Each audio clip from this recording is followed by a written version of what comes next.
아멘. 가르치면서 배운다는 말이 있습니다. 제가 학교 다닐 때도 그렇고 지금도 암기력이 별로 그렇게 썩 좋지를 않습니다. 성경을 한 장을 암송을 하려고 하면 완벽하게 암송하지를 잘 못해요. 그래서 참 힘들었는데, 그러니까 학교에서 공부하면 사회과 공부는 참 힘들어요. 국어, 사회, 영어, 인문과학 쪽은 잘 안 되고 수학이나 과학, 자연과학 쪽으로 좀 소질이 있었다 할까요? 어쨌든 좀 암기력은 좀 부족합니다. 그런데 학교에서 학생들을 가르치다 보니까 내가 가르친 거를 암기를 못하면 애들한테 또 묻고 하기가 참 힘들더라고요. 그래서 가르치면서 공부를 가르치면서 사회 교과서를 거의 다 외우다시피 해서 가르치면서 외우니까 잘 외워지더라고요. 제가 이 말씀 드리는 이유는 지금까지 제가 교회 와서 골로새서 좀 대충 훑어봤고, 그 다음에 갈라디아서를 좀 훑어봤고, 그 다음에 민수기 좀 대충 이렇게 훑어보고, 요한일서는 처음부터 끝까지 이렇게 완벽하게 보고 넘어간 건 처음인 것 같아요. 마지막 시간입니다. 여러분들 뭐 기억이 나시는 게 있습니까? 요한일서를 공부하시면서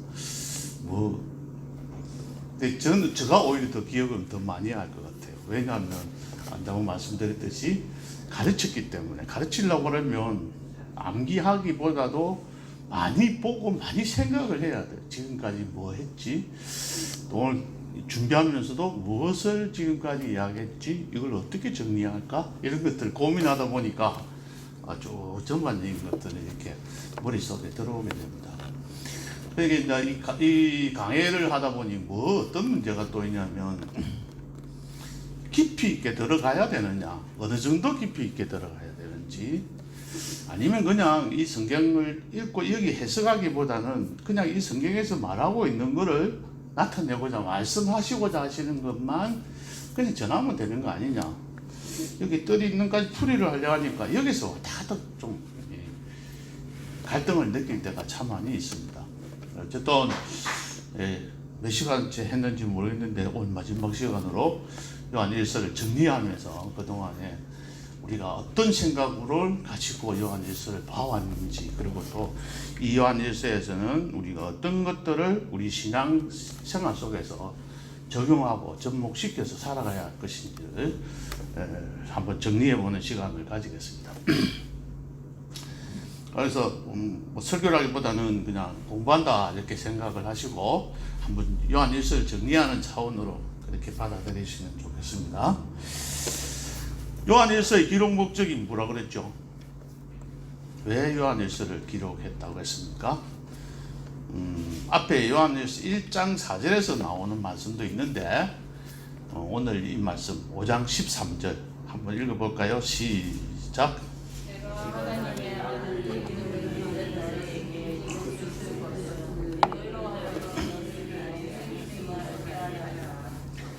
요한복음하고 요한일서하고 요한계시록, 그러니까 요한일서, 2서, 3서, 요한계시록은 사도 요한일서 기록책이라 했습니다. 근데 요한복음하고 요한일서와의 차이점은 뭐라고 했죠? 요한복음은 예수님을 믿지 아니하는 자들에게 전한 말씀이다. 그들이 우리가 이 요한복음은 안 믿는 사람들에게 이러한 내용들을 말씀을 하신 것이에요. 그 다음에 요한일서는 예수님을 믿는, 하나님의 아들의 이름을 믿는 너희에게 그랬잖아요. 그러니까 우리들에게 한 말이에요. 그 당시에 사도 요한이 살고 계셨을 그 당시에 있는 성도들에게 라고 생각하면 됩니다. 그러면 그 당시의 상황이 어땠느냐? 그 당시에 예수님을, 하나님의 이름을 믿는 사람들이 마음에 갈등을 일으켰다는 말이에요. 그러니까 영생이 있는 것을 알게 했다는 것은, 알게 함이라는 말은 영생이 있는 것을 이미 말을 했습니다. 어디에서 말을 했을까요? 요한복음 3장 16절을 보면 말이 나오죠. 하나님이 세상을 이처럼 사랑하사 독생자를 주셨으니 이는 저를 믿는 자마다 뭘? 영생을 얻게 하려 하심이라 했잖아요. 그러니까 예수님을 믿는 사람들은 영생을 주신다고 분명히 말씀했는데도 불구하고 지금 믿고 있는 자들이 영생이 있는 것을 확신하지 못했다는 거예요. 그러면 왜 그랬을까? 그때 그러면 등장하는 게 뭐죠? 바로 뭐라 그러죠? 영지주의자들이 나서서 혼란을 일으킨 거예요. 그들이 갖고 있는 철학, 신앙적인 지식을 가지고 교인들을 혼란시켰다는 거예요. 그래서 이들이 그러면 뭐지? 또 다른 게 뭐가 있을까? 이렇게 생각하면서 혼란스러워하는 그들에게 아니야, 너희들은 예수 그리스도를 믿는 그 믿음만 있으면 영생을 얻는 것이야. 더 다른 어떤 영지가 필요한 다른 지식이 필요한 게 아니야. 다른 깨달음도 필요한 것도 아니고 다른 어떠한 행위가 필요한 것이 아니야. 거기에 대해서 해놓되고 후욕받지 말라. 그러한 말씀을 여기서 가르쳐주고 있는 거예요. 그래서 우리 성도들의 신앙생활의 최종적인 목적이 뭐죠? 바로 영생을 얻는 것입니다.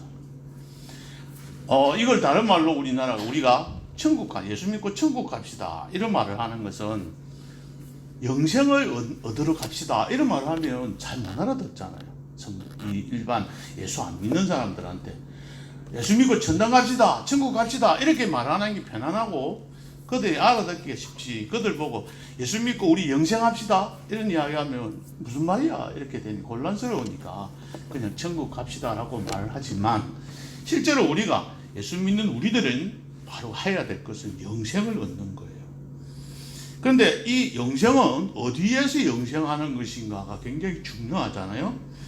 부자와 나사로 이야기처럼 거지 나사로는 천국에서 영생했지만은 부자는 어땠어요? 어리석은 부자는 지옥에서 영벌을 받으면서 영생했습니다.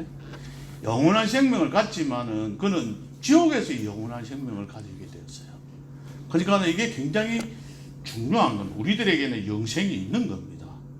그러니까 죽고 나면 끝이 아니고 죽고 나면 천국에서 영원한 생명을 복락을 누리고 살고 지옥에서 영원한 벌을 받고 사는 이 두 가지가 분명하게 갈림길이 있다는 거예요.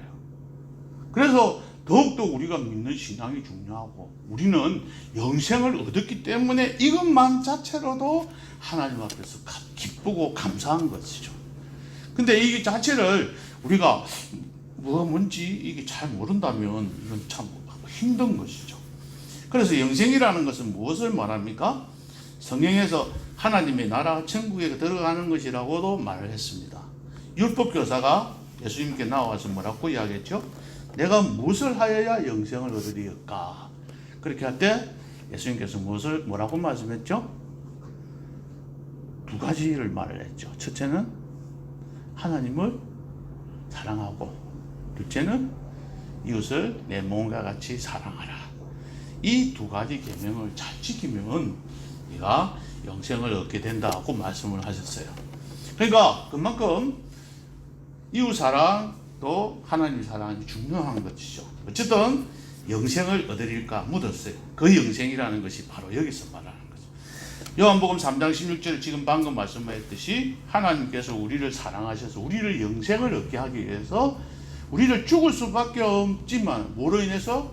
죄로 인해서 죽을 수밖에 없었지만은 하나님께서 독생자 예수님을 보내주셔서 십자가에서 못 박혀서 죽게 하신 그 사실을 믿는 자마다 멸망치 않고 영생을 얻게 하요. 그래서 요한복음 3장 16절은 우리가 늘 외우고 그 말씀을 기억하고 있는 거예요. 거기에서 마지막 총 3장 16절에서 가장 강조해야 될 단어가 바로 영생인 것입니다. 영생을 얻게 하려 하심이라. 영생이 그만큼 중요한 이슈고 중요한 문제다. 이걸 생각하시면서 늘 우리는 그러한 삶을 살아가야 합니다. 요한복음 17장 3절에서는 영생은 곧 유일하신 참 하나님과 그가 보내신 자 예수 그리스도를 아는 것이니이다. 이렇게 이야기했어요. 영생에 대해서 영생이란 무엇이냐 이걸 완전히 완벽하게 설명하고 단어를 정의를 한 것이 요한복음 17장 3절이에요. 아는 것이다. 하나님과 예수님을 아는 것이다. 그랬어요.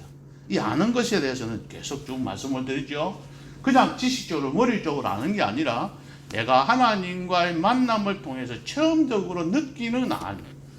하나님께서 나를 어떤 식으로 보내주셨고 어떻게 인도하셨고 지금 현재도 어떤 식으로 인도하고 계시고 나를 깨닫게 하시고 나와 함께 하시면서 나의 길들을 안내하시고 인도하시는 그 하나님을 체험하면서 그런 하나님을 우리가 느끼면서 아는 그것을 여기서 아는 것이라고 하는 거예요. 그래서 성경 요한 1서에서 말씀하고 있는 단어들 중에 또 귀중한 단어가 사귐이죠. 사귐, 교제. 하나님과 사귄다는 것은 바로 이 말씀 속에서 하나님과 함께 살아가는, 그러니까 하나님과 함께 하나님을 통해서 뭔가 얻고 깨닫고 인도하심을 받고 또 하나님의 가르침을 그대로 순종하고 살아가는 그곳에서 얻는 어떤 체험들, 이런 것들을 아는 것이라고 했습니다. 그러니까 부부가 살아가면서 서로 알아가는 것이잖아요.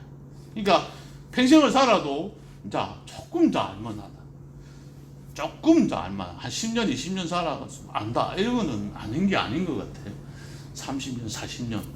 오늘 김영석 교수님 강의하는 걸 잠깐 들었는데 100년을 살다 보니 이제 뭔가 알 것 같아 말씀하시는 그 알미, 그분의 100년 동안의 그 삶의 체험 속에서 우러나오는 말씀이기 때문에 사람들이 가슴을 심금을 울리는 말씀들이 그대로 전해지는 것.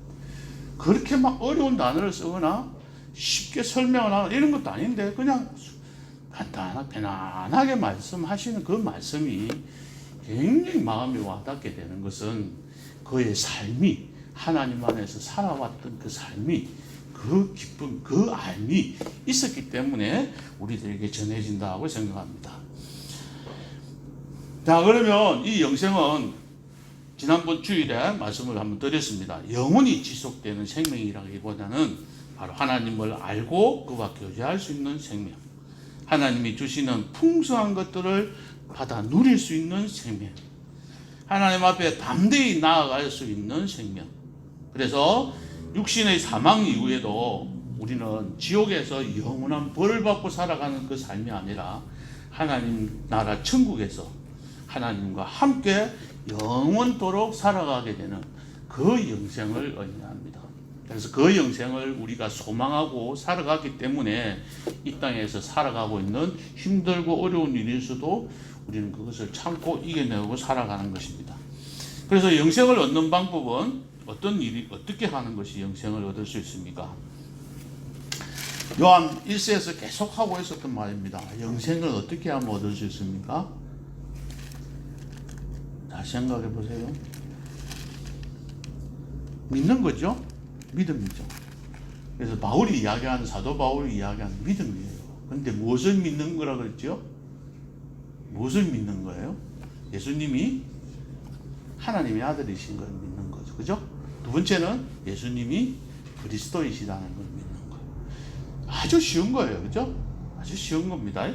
간단한 일입니다. 어떠한 행위를 요구하지 않습니다. 너 나와서 뭐 헌금을 얼마나 해야 된다. 이런 것도 없어요. 그러니까 천주교에서 옛날에 가만히 생각해 보니까 성당을 큰 그 가톨릭 성당을 지으려고 그러니까 아직까지도 다 짓지 못하는 그런 어마어마한 성당들을 지으려고 하니 돈이 얼마나 많이 들어요. 그 돈을 확보하기가 힘드니까 하나님 앞에 드리는 그 돈을 바치게 하기 위해서 이 땡그랑하고 소리 날 때 구원받는다 뭐 이런 이야기를 해서 그들에게 돈을 거두었잖아요. 그러니까 하나님 앞에서 영생을 얻는 길은 예수님이 하나님의 아들입니다. 예수님이 그리스도라. 이걸 가장 요약한 것이 누가 말을 한 겁니까? 베드로가 주는 그리스도시요 살아계신 하나님의 아들입니다 라고 고백하는 그 고백이 있는 자들에게 하나님께서 영생을 주시는 거예요. 가장 간단한 겁니다. 그것을 믿는 자들에게는 바로 하나님께서 영생을 주십니다. 여러분들 영생 받으셨죠? 영생 받으셨죠? 이걸 지난번에 제가 설명하면서 이런 말씀을 드린 적이 있죠. 성찬이 안 나왔네. 성찬이 보고 이런 말 했잖아. 성찬은 너는 우리 집 양아들이 내 양아들로 들어와. 그래서 하면서 이야기했죠. 근데 그걸 받아들이면 예 가겠습니다 하고 받아들이면 그게 되는데 내가 왜 저기 저 목사님 집에 양아들로 가야 돼요? 하고 버티면 그 관계는 성립이 안 되는 거죠. 그러니까 이 사실을 내가 하나님의 자녀입니다 라는 것을 하나님 아들입니다 믿는 그 받아들이는 거죠. 그것을 받아들이면 내가 하나님의 자녀가 되고 그 사람들은 하나님의 영생을 받는 거지. 양자가 되어져서. 그래서 그 사실을 우리가 믿으면서 살아가고 있습니다. 자, 그러면 이런 영생을 받은 사람들은 어떤 모습으로 나타나느냐, 어떤 기쁨이 생기느냐는 거예요. 자, 1장 4절을 한번 읽어볼까요? 1장 4절 시작. 우리가 이것을 쓰면 우리의 기쁨이 충만하게 하려 함이라. 하나님 사도 바울이 사도 요한이 우리들에게 요한 1서를 써서 준 것은 이 영생을 받았다는 확신을 가지고 난 다음에는 하나님께서 기쁨을 주신다는 거예요. 이 기쁨이 어느 정도로 기뻐야 되느냐면 뭐라 그랬죠? 충만하다. 충만하다는 말은 무슨 뜻이란 뭐라 했습니까? 충만하다. 넘치는 거예요. 가득 차서 여기 물이 가득 차가지고 이게 넘치는 거죠. 가득 차가지고 가득가득 있는 이 상태가 아니라 이게 넘쳐나는 거예요. 흘러 넘어가는 거죠. 옹달샘에서 물이 넘쳐서 물이 생겨가지고 밑에서 솟아오르면 이게 넘쳐가지고 흘러가서 나중에 시냇물이 되고 냇가가 되고 시냇물이 되어서 강을 이루고 바다로 가듯이 그러한 그 넘치는 것을 말해요. 그러니까 우리들이 기쁨을 영생을 확신한 사람들의 삶은 기뻐해요. 얼굴이 기뻐하고 즐거워하고 그 가운데서 그 기쁨이 흘러넘쳐서 우리 성도들에게 또 모든 우리 믿지 아니하는 주변에 있는 사람들에게 넘쳐서 흘러가는 거죠. 그 기쁨을 누리면서 살아가라고 우리들에게 가르쳐주고 있습니다. 오늘 제가 섬기던 교회에 권사님 한 분하고 만나서 식사를 하면서 이런저런 이야기들을 나누었습니다. 그 권사님을 제가 잊지 못하는 것은 그 교회에서 새가족부를 제가 담당 장로를 맡아서 하고 한 5년간을 같이 그분이 새가족부장을 하시면서 같이 섬겼던 그런 분이에요. 근데 그분이 어떤 일 때문에 그러한지 모르지만 마지막 저하고 이제 헤어져서 그 무렵에 폐암이 생겼어요. 그러니까는 교인들이 전부 깜짝 놀라는 거죠. 왜냐하면 그분이 그 섬김이 교회 안에서 섬김이 너무나 귀하고 가치였기 때문에 모든 분들이 그분의 섬김을 보고 기뻐하지 않은 분들이 없어요. 어떤 분들은 저분 때문에 교회 온다고, 새가족분들이 저분 때문에 온다고 라고 고백할 정도로 정말 섬김이 굉장히 귀하신 분이었어요. 그런데 그분에게 폐암이 왔다니까 어떻게 저런 사람한테 하나님께서 폐암을 걸리게 하시느냐고 이렇게 낙심하고 뭐 이럴 때도 있었습니다. 하나님께 제가 또 그분들한테 이렇게 설명을 한 적이 있습니다. 하나님께서는 폐암이 걸리고 안 걸리고 하는 그런 것들이 우리의 믿음의 결과로 이루어지는 것들이 아닙니다. 폐암이 걸리는 거는 악인도 폐암이 걸리는 거고 선인도 폐암이 걸리는 것이지 누구나 공평하게 베풀어 주시는 거지 하나님께서 선한 사람에게는 병이 안 걸리고 악한 사람들만 병이 걸리고 이런 게 아니다. 우리가 이런 게 있잖아요. 악한 사람이 더 오래 살고 좋게 칭찬 듣는 사람들이 더 일찍 죽잖아요. 왜 그럴까 가만히 생각해 보니까 악한 사람들은, 욕 듣는 사람들은 남 신경 안 쓰고 지 마음대로 살아요. 편안하게. 아무 생각 없이 사는 거예요. 아무 생각 없이 말하고 아무 생각 없이 행동하고 그게 다른 사람에게 어떻게 영향을 미치는지 생각 안 하는 거예요. 그러니까 자기는 스트레스 안 받는 거예요. 그런데 남들한테 칭찬 듣는 사람을 보면 내가 이 행동을 해서 다른 사람에게 어떤 영향을 끼칠까? 저 사람이 어떤 생각을 하게 될까? 이것저것 생각을 하다 보니까 혼자서 그 스트레스를 다 감당하다 보면 스트레스를 받아서 병이 되는 거 아닌가 이런 생각도 듭니다. 그런데 주 안에서 기뻐하는 자들은 더욱더 이러한 병에서 좀 멀리 떨어질 수 있어야 됩니다. 이게 하나님께서 주시는 평강이잖아요. 그 평강을 제대로 느끼는 사람들은 그렇지 않을 것 같아요. 근데 지금 그 병에 걸린 지가 한 5년 가까이, 4, 5년 돼 갑니다. 근데 오늘 만났는데 굉장히 건강하게 지금도 계속 산에 다니시고 운동하고 계시는 거예요.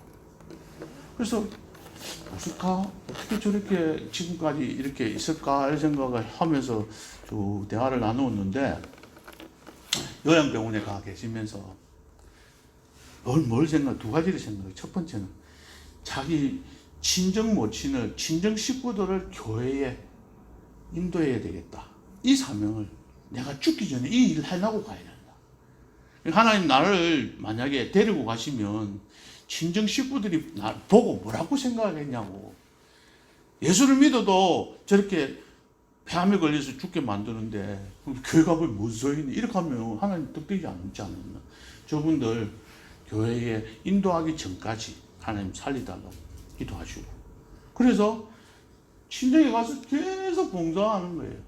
친정 식구들을 자꾸 감동시키는 일들을 하는 거예요. 이게 그가 하기 싫은 게 아니라 그 얼굴에서 기쁨이 넘치면서 그 일들을 해 나가고 있는 거죠.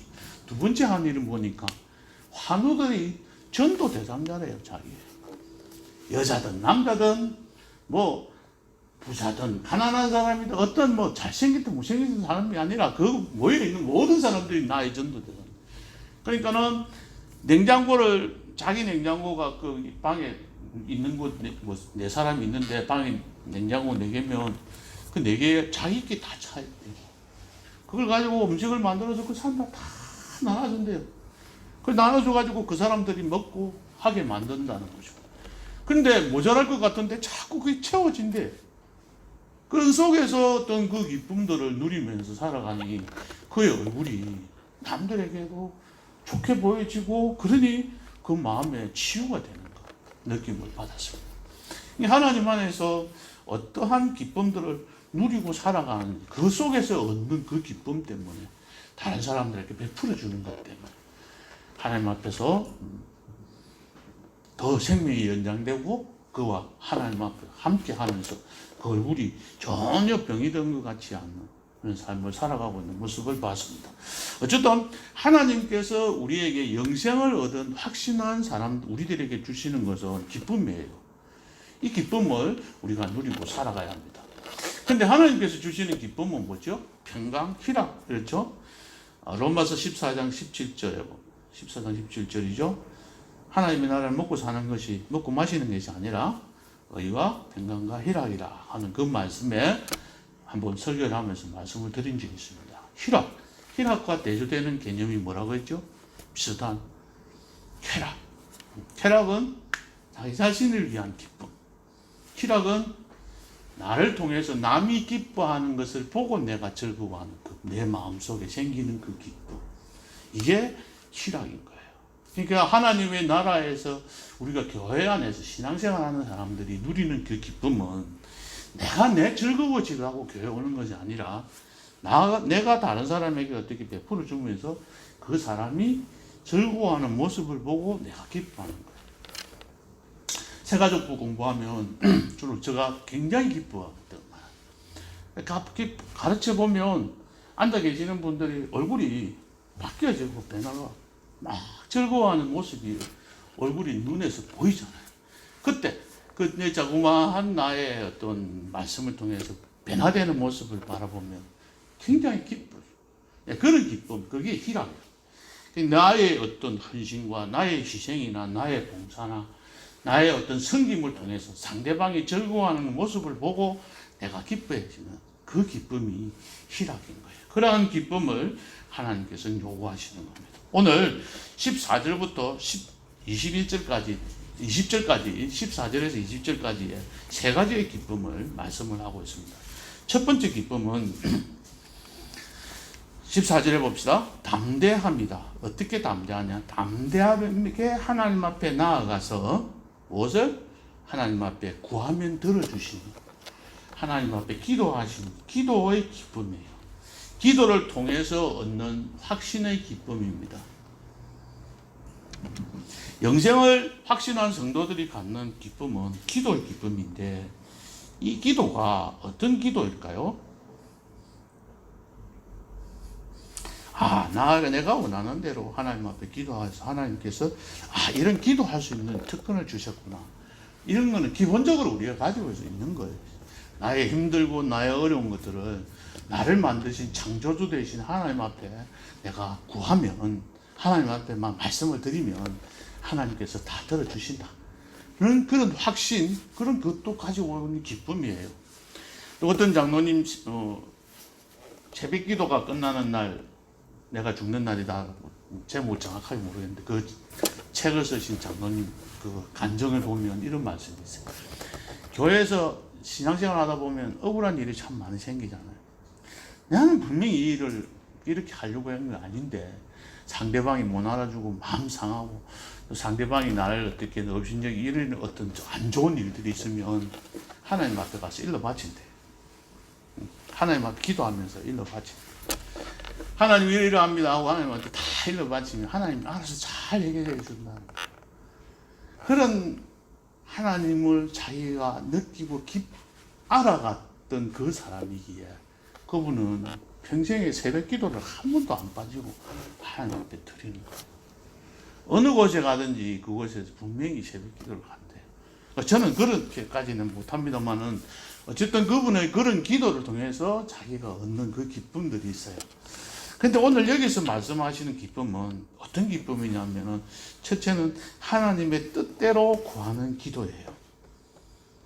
하나님의 뜻을 알아가면서 하나님께 구하면서 그의 뜻대로 무엇을 구하면 들어주시는 그 하나님의, 그래서 하나님 앞에 담대함으로 나아가는 거예요.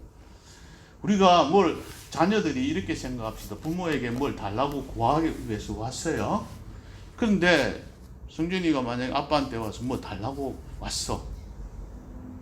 그런데 왔는데 말을 할 때 내가 아버지가 원하지 않는 거를 구하면서 와가지고 아빠 이거 해주면 안 돼?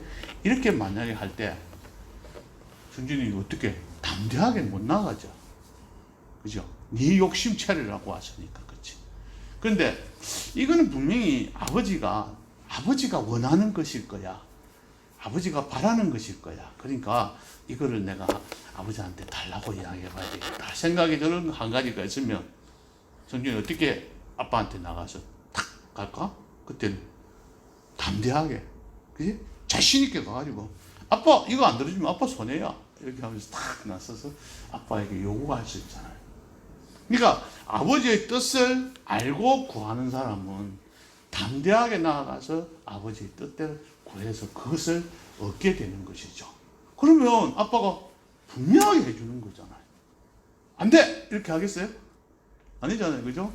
내가 원하는 것들을 얘가 아들이 와서 구하는데 내가 안 된다고 거절할 사람이 아무도 없잖아요. 그러니까는 자녀가 아버지한테 와서 아버지의 뜻이 뭔지를 알고 아버지가 바라는 것을 내가 구할 때 그 자녀는 반드시 그것을 얻게 되는 거죠. 하나님께서 우리에게 무엇을 원하는지 그 원하는 뜻을 우리가 반드시 헤아리고 그 뜻대로 구하면서 그 가운데 얻었을 때 하나님께서 주시는 그 기쁨들을 우리가 얻는 것이 영생.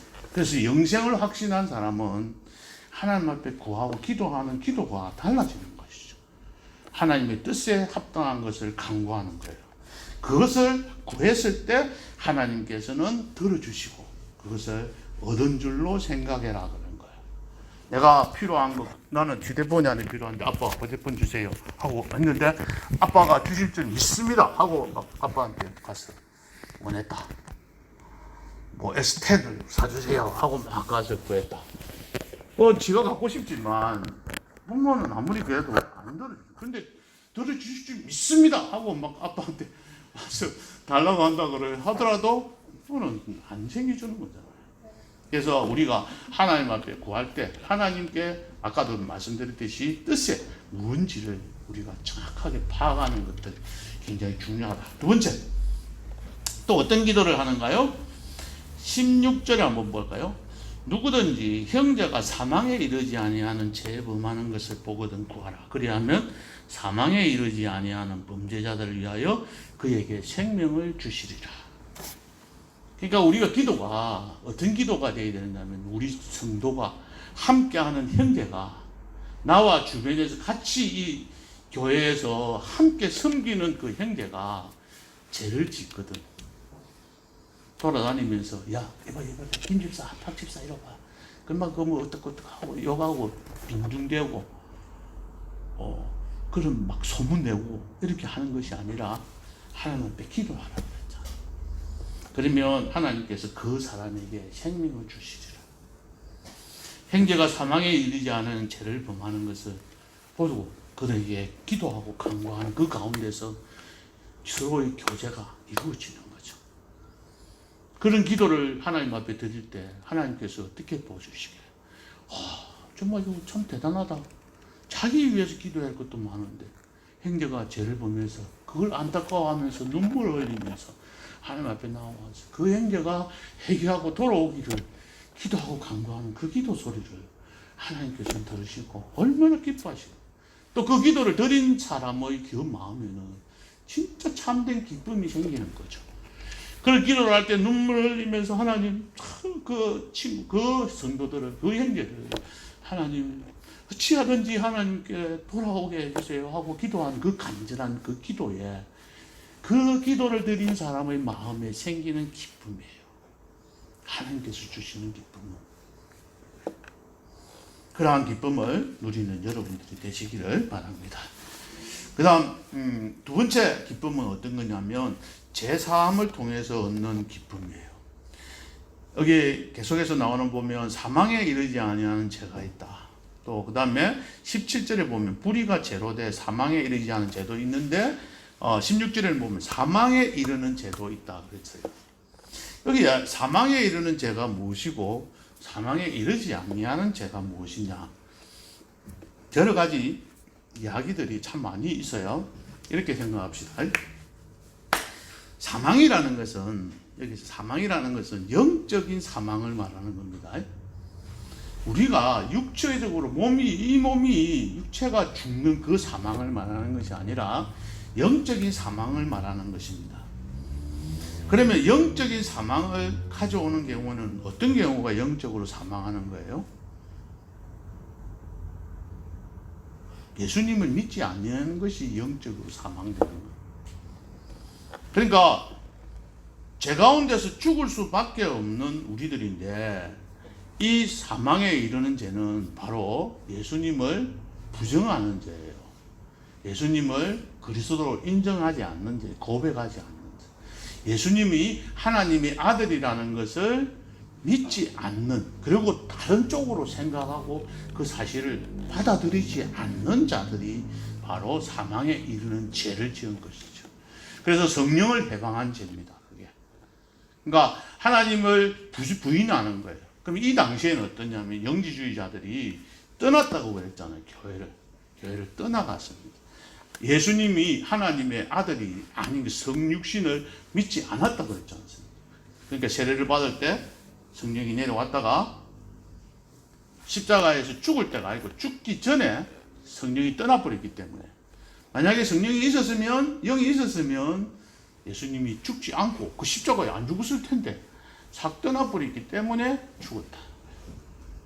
이런 식으로 해서 예수님께서 성육신한 것을 믿지 않는 하나님의 아들이라는 사실을, 마리아, 동정녀 마리아를 통해서 이 땅에 육체의 몸을 입고 왔다는 그 사실을 그대로 믿지 아니하는 자들은 예수님이 하나님의 아들이라는 것을 믿지 아니한 자고, 예수님이 그리스도라는 사실을 믿지 아니하는 것이기 때문에 그들이 바로 사망에 이르는 죄를 지은 사람들. 그래서 우리가 죄를 짓기는, 너희들도 죄를 지었으니까 이렇게 하면서 두려워 떠는 이 시대의 초대교회 성도들에게 그러한 죄는 하나님께서 용서해 주신단 말이에요. 사망에 이르지 아니하는 죄. 그래서 18절에 보면 이런 말씀 있잖아요. 하나님께로부터 난 자는 다 범죄하지 아니하는 줄을 우리가 아노라. 이 말씀이 뭐냐? 하나님께로부터 난 자, 그러니까 영생을 받는 자들은 우리는 범죄하지 않는다. 무슨 범죄라 죄라 그랬죠? 하나님을 부인하는 죄. 부인하는 그 죄를 짓지 않는다는 말이에요. 우리가 뭐 행죄를 미워하면 간음죄를 살인하는 죄가 있는데 우리 미워했잖아요. 미워하는 마음 가졌는데 그럼 살인은 죄 짓는데 그 죄 안 짓는 아이 거짓말이야 이렇게 생각할 수 있잖아요. 그런데 그 죄를 말하는 것이 아니라는 걸 생각을 하죠. 그래서 예수를 믿는 사람들은 예수님이 하나님의 아들이라는 사실을 받아들이는 그것을 부인하지 않는다. 그래서 하나님 안에서 믿고 살아가게 된다. 그리고 하나님께로부터 나신 자가 그를 지키심에 악한 자가 그를 만지지도 못한다. 여기서 영지주의자들을 이야기하는 겁니다. 그 사람들이 이 사람들을 유혹해서 빼들어가지 않는다. 너희들은 더 이상의 유혹에 흔들리지 않을 수 있다. 그러니까 하나님 안에서 참된 어떤 소망을 가지고 살아가라 하는 겁니다. 그래서 사망에 이르지 않는 우리를 하나님 안에서 지켜주시는 거예요. 오늘 찬송 부르실 때도 그랬잖아요.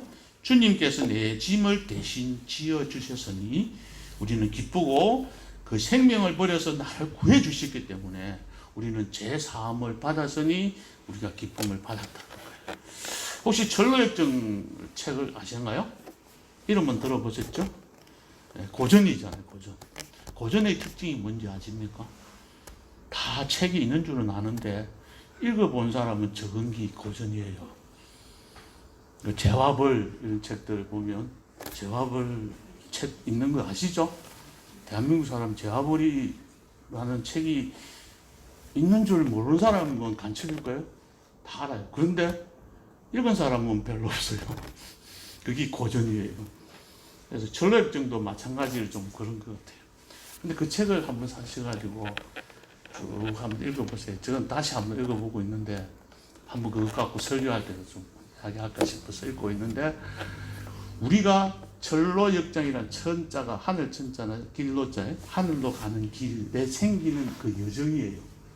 여정에서 생기는 일들을 쭉 써놨는데 정말 우리들이 신앙생활 하는 우리들에게 굉장히 큰 도움을 주는 그런 내용들이 많이 있습니다.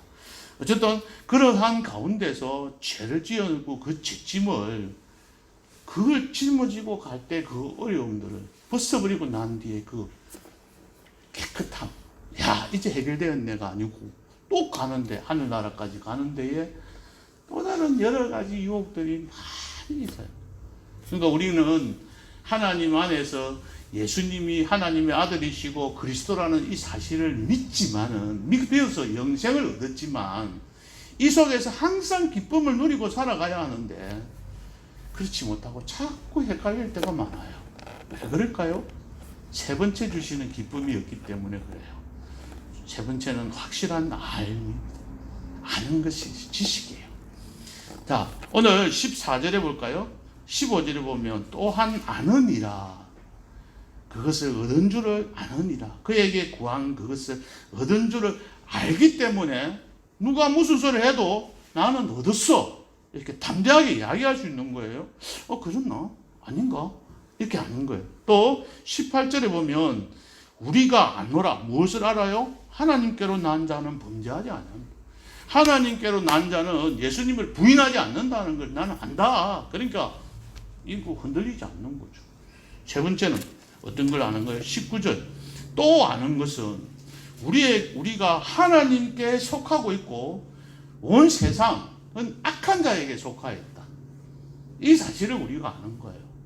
그래서 우리는 하나님께 속한 사람이야. 우리는 세상에 속한 사람이 아니야. 나는 하나님의 영생을 얻은 자야 하는 확신들을 가지고 살아가는 거예요. 20절에 보면 또 말이죠. 또 아는 것은 나와요. 또 아는 것은 뭘 아십니까? 하나님이 아들이 우리에게 지각을 주사 우리가 깨닫게 해주셔서 우리로 참된 자를 알게 하시고 또 우리가 참된 자 그의 아들 예수 그리스도 안에서 있다는 것도 알고 있다. 우리는 예수님 안에서 살아가고 있어요. 그러니까 누가 와서 우리를 흔들 수가 없는 거예요.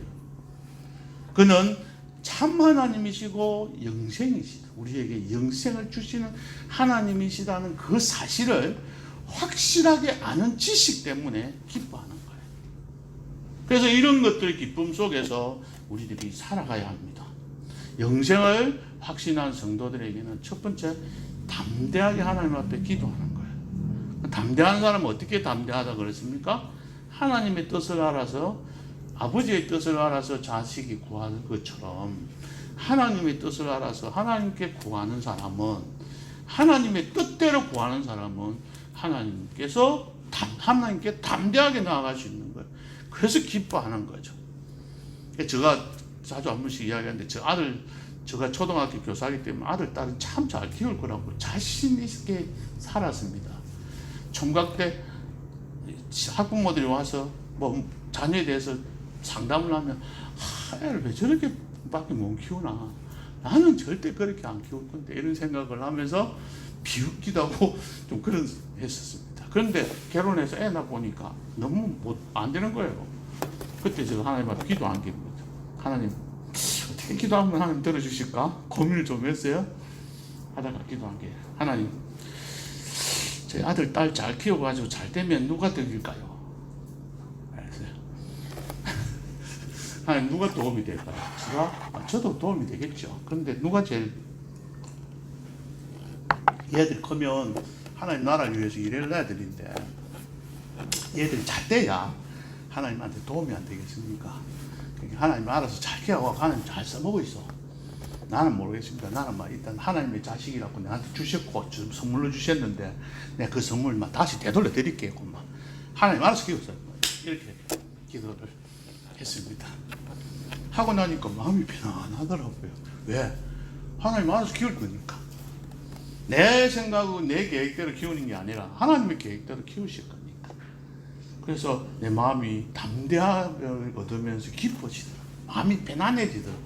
평강이 찾아오더라고요. 그런 기도.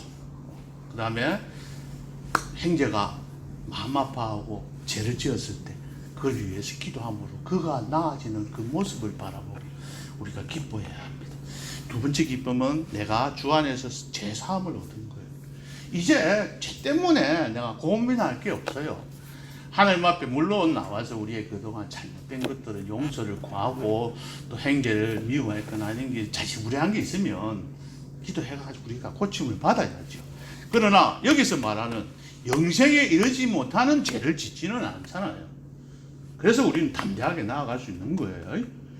영생에 이르지 못하는 죄 지은 사람은 이 교회 안 나오잖아요. 여러분 나오셔서 하나님 믿으니까 믿은 그 속에서 담대함을 얻고 그 속에 기뻐하며 살아가야 합니다. 이러한 지식들을 우리가 갖기 때문에 하나님 앞에서 기뻐하면서 살아가야 합니다. 말씀을 맺겠습니다. 정리해 보겠습니다. 오래전에 600만 불의 사나이라는 그런 드라마가 있었습니다. 혹시 기억하십니까? 저도 보지는 않았어요. 그 왜 600만 불이라고 붙었냐면, 그 과학정보국에서 필요한 소수의 인원을 아주 미션 임파서블 같은 그런 그 임무를 수행하는 그 첩보원을 찾고 있었는데, 그들에게 주는 돈이 600만 불이에요. 그래서 그 600만 불의 일을 하는 위험한 일을 감당해서 나가려고 하는 그것이 그들에게 주는 것이 600만 불이어서 그에게 붙여진 이름이 600만 불의 사나이예요. 이 말고 또 우리들은 야 이거 100만 불짜리야 이런 말을 가끔 사용합니다. 그렇죠? 100만 불짜리 미소, 100만 불짜리 해돋이, 100만 불짜리 연기야, 이런 말들을 사용하는 그 100만 불이라 했어요. 그 100만 불을 오늘 환율로 한번 환산해 보니까 11억 6,800만 원에 해당되는 금액입니다. 이것은 100만 불짜리라고 이야기하는 것은 11억보다도 더 큰 가치가 있는 좋은 연주를, 더 좋은 값진 좋은 연주를 들었을 때, 좋은 풍경을 보았을 때, 또는 좋은 일들을 만났을 때, 이야 100만 불짜리야, 이런 표현을 하게 됩니다. 하나님께서 주시는 기쁨은 100만 불짜리보다도 더 큰 기쁨입니다. 그 더 큰 기쁨, 더 큰 희락을 우리들에게 늘 주셨습니다. 그런데 우리가 이 기쁨을 받아 누리지 못하는 건 우리의 책임입니다. 하나님과 교제하는 가운데서 창세기 우리 1장에서 나온 1장 3절에서 나온 말씀처럼 하나님과의 사귐을 통하여서 우리 성도들이 사귐을 갖는 그 교제, 아름다운 교제 속에서 하나님께서는 우리들에게 기쁨을 주시는 거예요. 우리들이 이곳에 와서 우리 하늘빛 교회가 얼마나 기쁨이 넘쳐요. 주일날 예배 마치고 올라가서 식사를 하면서 서로 찡그리고 나 식당에서 일하는 게 힘들어 이렇게 하시는 분 아무도 없이 정말 웃으면서 그 일들을 아주 기쁨 가운데서 한 모습들을 보고, 이것이 바로 교회가 나아가야 할 길이고, 또 우리 한국 교회뿐만 아니라 우리 모든 가정이 이렇게 나아가야 된다고 봅니다. 이 기쁨을 풍성하게 누리며 살아가는 성도들이 진정한 행복자입니다. 자신에게 넘치는 기쁨을 자기만 가질 것이 아니라 이제 다른 사람들과 함께 나누어 줄 때 더 큰 기쁨이 생기는 것입니다. 우리의 신앙과 우리의 생각과 우리의 말과 우리의 행동을 인해서 내만 기뻐할 뿐만 아니라 많은 사람들에게 기쁨을 선사하는 그런 성도님들 되시기를 주님의 이름으로 축복합니다. 찬송가 434장 보겠습니다.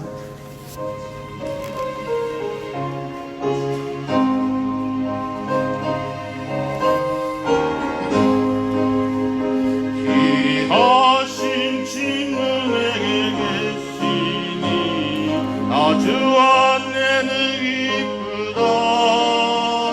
그 피가 내를 씻으셨으니 나 주 안에는 기쁘다. 나 주 안에는 기쁘다. 나 주 안에는 기쁘다. 주 나와 늘 동행하시니 나 주 안에는 기쁘다. 주 내 집 대신 지시었으니 나 주 안에는 기쁘다. 그 생명 버려 나를 구해하니 나 주 안에는 기쁘다. 나 주 안에는 기쁘다. 나 주 안에는 기쁘다. 주 나와 늘 동행하시니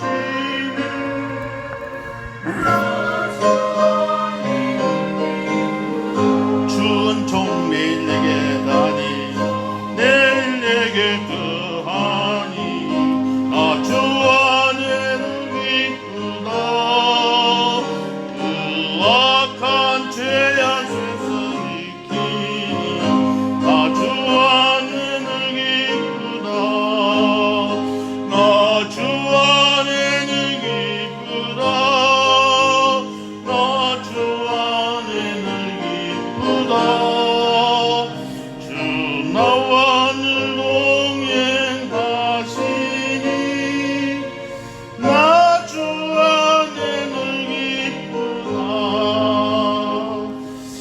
하나님 아버지 감사합니다. 그동안 요한 1서를 통해서 하나님께서 우리에게 하시는 말씀을 듣게 해주셔서 정말 감사를 드립니다. 하나님께서 요한 1서를 통해서 우리들이 영생에 대한 확신을 갖기를 원하셨던 것을 말씀을 통해서 배웠습니다. 이제 조금이라도 흔들리지 아니하고 우리는 예수님을 하나님의 아들로 또 그리스도로 고백하며 믿고 살아가고 받아들이고 있기 때문에 우리들은 영생을 얻은 백성들입니다. 이미 영생을 얻은 우리는 이러한 확신 속에서 참된 기쁨을 속에서 살아가야 합니다. 하나님과의 그 만남과 사귐을 통해서 하나님의 그 성령 하나님의 인도함을 통해서 우리가 그 하나님을 느끼고 체험하는 그 지식을 통해서 우리가 주 안에서 기쁨을 회복하기를 원합니다. 하나님, 이 기쁨이 늘 우리 마음속에, 우리의 생각 속에, 우리의 삶 속에 늘 충만하게 있기를 원합니다. 하나님, 그리하여 우리들이 주 안에서 참된 희락을 맛보며 또 우리 주변에 있는 사람들에게 이 기쁨을 나누어 주며 또 우리 가족들에게, 믿지 아니하는 친척들에게 이 기쁨을 전하여서 그들에게 하나님의 사랑을 전할 수 있는 그러한 역사가 일어나게 하옵소서. 그리하여 우리가 넘치는 그 기쁨을 모든 사람들에게 나누어 주므로 그들을 주 앞으로 인도하는 일에 크게 쓰임 받을 수 있도록 하나님 인도해 주시기를 간절히 비옵고 원합니다. 항상 친구가 되어 주셔서 내 곁에 계셔 주셔서 감사합니다. 그 피로 내 죄를 항상 씻어 주셔서 감사를 드립니다. 하나님, 우리들에게 늘 매일매일 우리에게 은총을 주시고 매일매일 우리에게 필요한 것들을 주시고 먹을 것, 입을 것, 마실 것, 우리에게 필요한 것들을 채워주시는 하나님 감사를 드립니다. 하나님, 동행하시는 하나님 안에서 늘 기뻐하며 감사하며 즐거워하며 모든 사람들에게 하나님의 사랑을 실천하는 복된 삶이 계속되어질 수 있도록 축복해 주시고 인도해 주시옵소서. 모든 걸 주신 하나님께 감사하고 예수님의 이름으로 기도하옵나이다. 아멘. 하늘에 계신 우리 아버지여, 이름이 거룩히 여김을 받으시오며 나라의 마옵시며 뜻이 하늘에서 이룬 것 같이 땅에서도 이루어지이다. 오늘날 우리에게 일용할 양식을 줍시고 우리가 우리에게 죄 지은 자를 사하여 준 것 같이 우리 죄를 사하여 주옵시고 우리를 시험에 들게 하옵시고 다만 악에서 구하옵소서. 대개 나라와 권세와 영광이 아버지께 영원히 있사옵나이다. 아멘.